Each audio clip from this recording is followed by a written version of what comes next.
I will start out with what I want to say and then we'll talk about what the voices are talking about.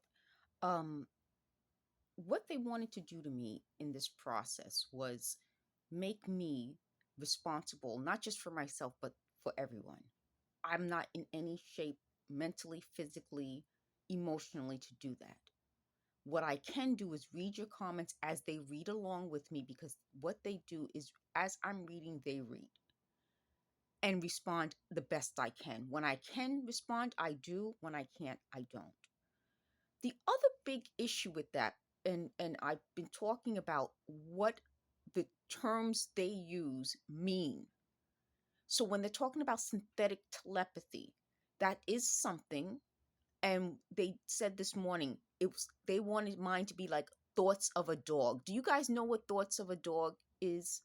I found out when I was on Twitter, I would scroll past it and it was like the dog would say things like me thinks me hungry.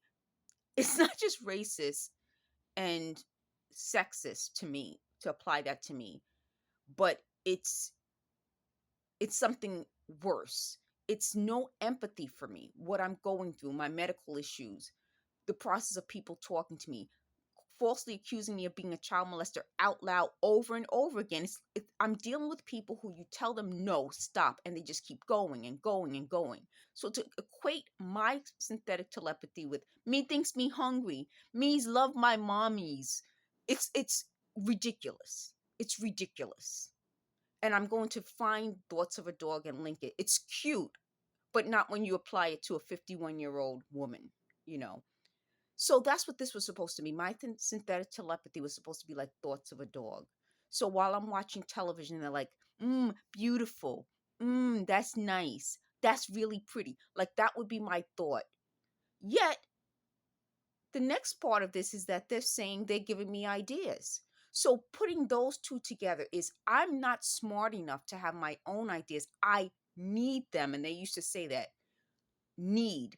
I need them to give me ideas. So my question becomes if they are able to come up with all these great thoughts like, that's nice, that's beautiful, why are they wasting it on someone like me who has the thought of a dog?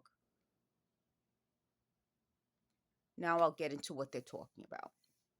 Um, it's hard sometimes to link all of this together because, like I said, I first realized the talking was happening in about 2016 when I heard the person say, tell me to jump in front of the train. Those are the thoughts they're giving me. And I backed away from the platform and I looked down. There was no one else on the platform except one white man at the end.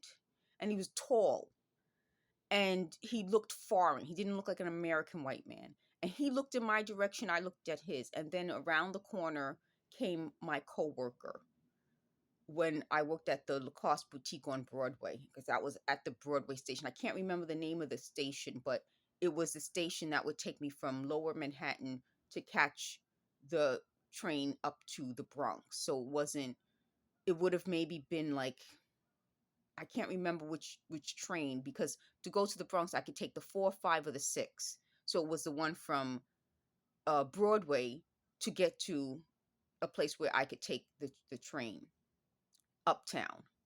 So they just said right now, sometimes I took the express bus, but the express bus doesn't run a certain time. So I don't remember exactly the time and whether or not that night I took the train uptown or the express bus. So usually what they're talking about is I used to take the express bus, but the express bus doesn't run Lower Manhattan. It runs from 23rd Street up.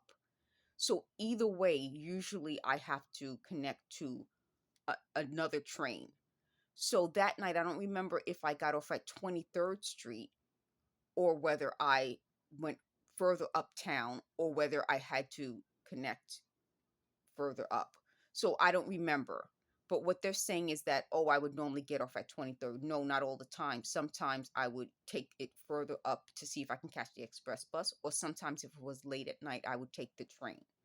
So they're trying to argue now about that. This is what I'm saying. This would get the topic so confused It's like they want me to say that I'm thoughts of a dog, but that's thoughts of a dog. That wasn't the point of the story. The point of the story was about hearing the voices, not my mode of transportation. Anyway, so that night, I looked over and looked at the man. He was a tall white man, and he looked foreign, which is what I'm saying. This doesn't work when you use Americans in charge of this, because Americans would not equate me with thoughts of a dog. They also wouldn't, they said, change my race. Like they have a hard time understanding that West Indians have been in this country and in England for so long that it's just like, what's the big deal? Yesterday they went on and on about how I was, oh, by the way, let me just say this really fast. Please, guys, look at the fact that Loose Ends lead singer Jane Eugene is being held by ICE detention. She's been held, I think they said, since May. And she was in Niagara Falls over here. And then they said maybe she went to Kentucky. I'm not sure where she is, but please look into that. I think that's something that needs to be looked into. Well, anyway, so we've been a part of everyone's lives, British lives. I'm not sure if she's West Indian or not, but she's definitely British. British lives, American lives for so long. So to make me an outsider is exactly what they accuse me of doing. So when I point out that someone who is foreign, that's not a problem. But saying I'm foreign and equating me to being foreign is is okay. No, my family's been in this country for generations, and we contributed to New York, which is where we decided to spend our lives. And for them to push me out of New York is a whole other issue.